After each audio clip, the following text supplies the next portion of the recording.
अस्सलामुअलैकुम dear students, welcome है आप सभी का आज की इस नए वीडियो में, जिसमें हम आज ख्वाजा हैदर अली आतिश के बारे में पढ़ेंगे। तो ख्वाजा हैदर अली आतिश की इस लेसन में एक ही गज़ल है। तो इस गज़ल को शुरू करने से पहले थोड़ा सा हम ख्वाजा हैदर अली आतिश के बारे में जान लेते हैं। जैसा कि आपको पता है, 1778 में ख्वाजा हैदर अली आतिश फैज़ाबाद में पैदा हुए और 1848 में लखनऊ में इंतकाल कर गए। इनके वालिद का नाम ख्वाजा अली बख्श था। बचपन में ही माँ बाप का साया सर से उठने के बाद यतीमों की ज़िंदगी गुज़र बसर की। इनके कुछ शागिर्द जो शोरा हैं, उनके नाम जैसे रिंद सबा, खलील, नवाब मिर्ज़ा शोक और पंडित दयाशंकर नसीम जैसे महान शोरा इनके शागिर्द रह चुके हैं। ख्वाजा हैदर अली आतिश के कुछ शौक़ भी ज़िंदगी में रह चुके हैं, जैसे कि वो किसी भी मुशायरे में जब जाते थे तो तलवार अपने साथ लेकर जाते थे।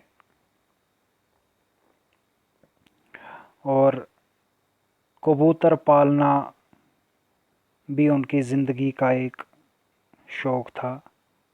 कबूतर पालना उनको बहुत पसंद था। तो ये कुछ चंद बातें थीं जो ख्वाजा हैदर अली आतिश के बारे में कही मैंने। तो चलिए फिर शुरू करते हैं गज़ल को।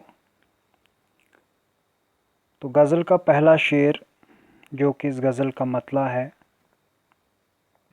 शेर है: दहन पर है उनके गुमा कैसे कैसे, कलाम आते हैं दरमियाँ कैसे कैसे। आतिश गज़ल के इस मतले में कहते हैं कि मेरा महबूब मुझ पर न जाने क्यों शक व शुबा करता है।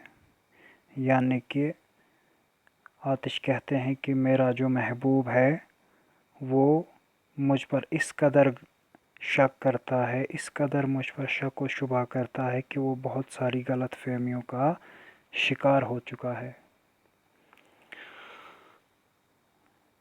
यानी कि आतिश को अपने महबूब से मुलाकात करने के बाद ऐसा महसूस हुआ कि आतिश कहते हैं कि जब मैंने अपने महबूब से मुलाकात की तो उनसे मुलाकात करने के बाद मुझे ऐसा महसूस हुआ कि उनको मेरे बारे में न जाने किस कदर, न जाने किस किस तरह के शक व शुबा उनके चेहरे पे मुझे दिख रहे थे। उनके अल्फाजों से मुझे साफ लग रहा था कि वो मुझ पर बहुत सारे शक व शुबा कर रहा है, बहुत सारी गलत फहमियों का शिकार हो चुका है। दूसरा शेर इस गज़ल का: ज़मीने चमन गुल खिलाती है क्या क्या, बदलता है रंग आसमां कैसे कैसे। गज़ल का दूसरा शेर।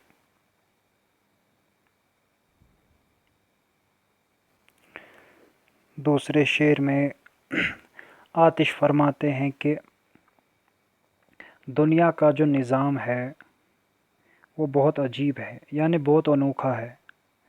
यहाँ हर वक्त हर लम्हा अजीब व गरीब वाक़ात रोनमा होते रहते हैं। यहाँ तब्दीलियाँ पैदा होती हैं, मतलब कोई भी चीज़ एक जैसी नहीं रहती, हर चीज़ बदलती रहती है। यानी कि कुल मिलाकर इस शेर में आतिश कहते हैं कि दुनिया की हर चीज़ जो है उसको पायदारी नसीब नहीं है, चाहे वो दुनिया की कोई भी चीज़ हो। ये इस दूसरे शेर में आतिश फरमाते हैं। तीसरा शेर: न गोरे सिकंदर न है कब्र दारा, मिटे नामियों के निशा कैसे कैसे। गोर मतलब गौफ और गोर कब्र के मानों में है। कब्र, गोर के मतलब यहाँ पे कब्र के हैं। नामियों मतलब जो नामवर शख्सियात थी। इस शेर में न गोरे सिकंदर न है कब्र दारा, मिटे नामियों के निशा कैसे कैसे।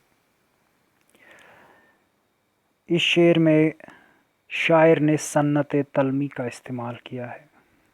सन्नत तलमी मतलब वो सन्नत, मतलब कि पिछले वाक़ात, हालात जो माजी में हो चुके हैं, जब वैसे कोई बात शेर के अंदर दाखिल होती है तो उसको सन्नत तलमी कहते हैं। जैसे कि इस शेर में सिकंदर और दारा, दो जो मशहूर बादशाह, ताकतवर बादशाह अपने ज़माने के रह चुके हैं, इनका ज़िक्र इस शेर में हुआ है। शायर कहते हैं कि जब ऐसे बादशाह दुनिया में आए और इस दुनिया से चले गए, उनका नामो निशान तक बाकी नहीं रहा। सिकंदर जो थे वो यूनान का बादशाह था और दुनिया को फतह करना चाहता था, और दारा मिस्र का बादशाह था जिसने सिकंदर को हराया था। लेकिन आज दोनों इस दुनिया में मौजूद नहीं है, फना हो चुके हैं, ख़त्म हो चुके हैं इस दुनिया से।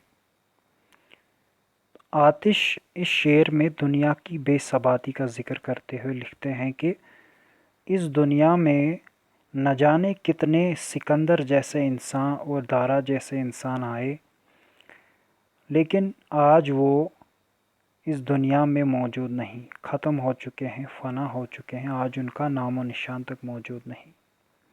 यानी कि आतिश कहते हैं इस दुनिया में किसी को सबात हासिल नहीं।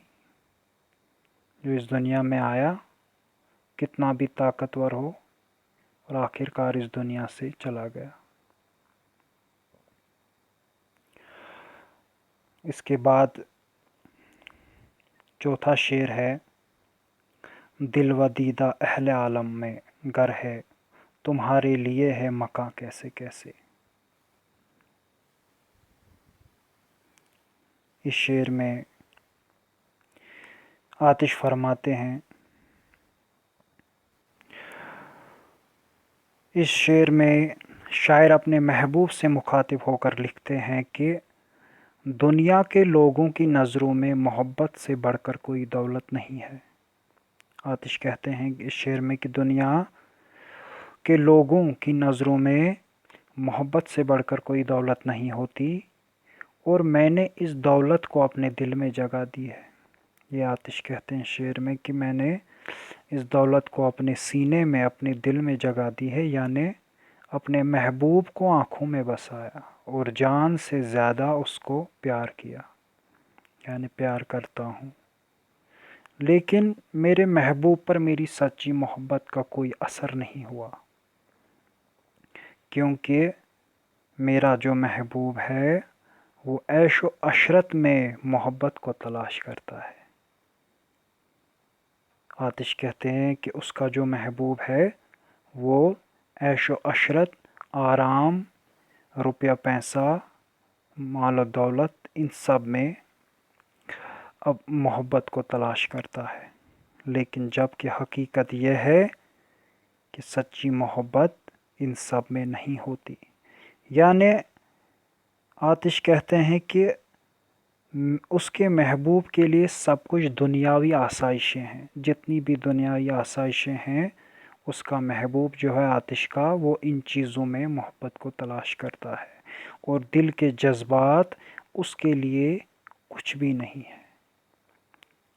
आतिश इस शेर में कहते हैं कि उसका जो महबूब है उसके लिए जो मोहब्बत है वो दुनिया की आसाइशें हैं, दुनिया की वो रंग बरंगीन चीज़ें हैं जो सिर्फ़ चंद लम्हों के लिए होती हैं और जिनसे उसका महबूब खुश होता हो।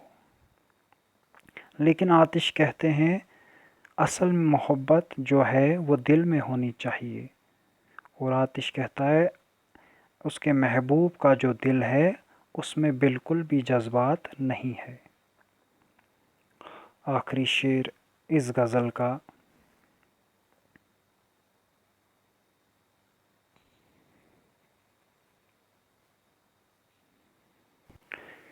آخری شعر جو کہ اس غزل کا مقطع ہے،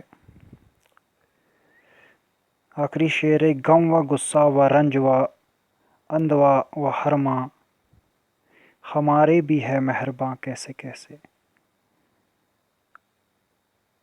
اندوہ ہوتا ہے رنج، دکھ،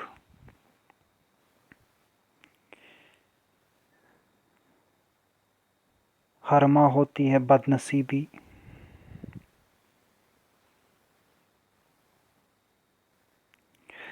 اس شعر میں شاعر اپنی بد نصیبی کا ذکر کرتے ہیں۔ آتش اپنی بد نصیبی کا ذکر کرتے ہوئے لکھتے ہیں کہ اس کی جو زندگی ہے غموں، مصیبتوں، تکلیفوں اور بد نصیبیوں میں گزری، یعنی کہ سب نے آتش کا ساتھ چھوڑ دیا۔ اور اگر دنیا میں کوئی چیز ہے جس نے ہمیشہ آتش کا دامن نہ چھوڑا، جس نے ہمیشہ ہر وقت اس کا ساتھ دیا، تو وہ ہے اس کی یہ بد نصیبیاں، اس کی یہ تکلیفیں، اس کے غم اور اس کی مصیبتیں۔ یعنی دنیا میں لوگ اگر محبت اور خوشی کے سہارے جیتے ہیں تو آتش تکلیفوں کے سہارے جیا ہے۔ اور آتش کہتا ہے کہ دنیا میں لوگ اگر خوشیوں کے سہارے جیے ہیں، اچھی اچھی چیزوں کے سہارے جیے ہیں، اپنی امیدوں، اچھی امیدوں کے سہارے جیے ہیں، تو میرے لیے میرا سہارا ہے یہ تکلیفیں، یہ غم، یہ بد نصیبی، اور میں انہی کے سہارے اپنی زندگی جی لوں گا۔ یہ اس آخری شعر میں آتش کہتے ہیں۔ تو یہ تھی غزل خواجہ حیدر علی آتش کی جو ہم نے آج پڑھی اس ویڈیو میں۔ اس شعر میں اگر آپ کو کوئی شعر سمجھ نہ آیا ہو تو آپ مجھے کامنٹ کر کے، میسیج کر کے، کال کر کے بتا سکتے ہیں، میں آپ کے لیے اس کو دوبارہ ریپیٹ کروں گا۔ تو ملتے ہیں اگلے ویڈیو میں، اس میں ہمیں غالب کی غزلیں پڑھنی ہے۔ اس لیسن میں صرف خواجہ حیدر علی آتش کی ایک ہی غزل تھی۔ تو ملتے ہیں اگلے ویڈیو میں، تب تک کے لیے خدا حافظ۔